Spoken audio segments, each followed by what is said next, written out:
কিছু আল্লাহ রাব্বুল আলামিন সৃষ্টি করেছেন, আলহামদুলিল্লাহ। আচ্ছা, এই মূলত আপনি এই জায়গায় আসার জন্য এই প্রশ্নটা করেছেন, তাই না? তাহলে আল্লাহকে কে সৃষ্টি করেছে? প্রিয় ভাই, যিনি প্রশ্নটা করেছেন, হ্যাঁ? আল্লাহকে কে সৃষ্টি করেছে?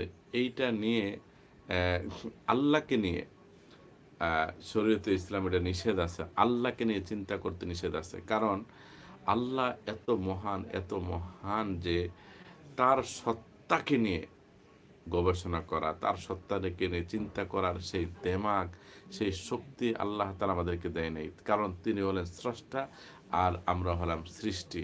এটা হলো প্রথমত কথা।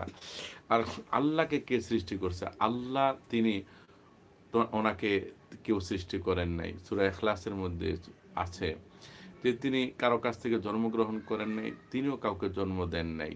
তার স্ত্রী নাই, সন্তান নাই, মা নাই, বাবা নেই, ছেলে নেই, মেয়ে নেই। একেবারে তিনি অনাদিকাল থেকে তিনি আছেন।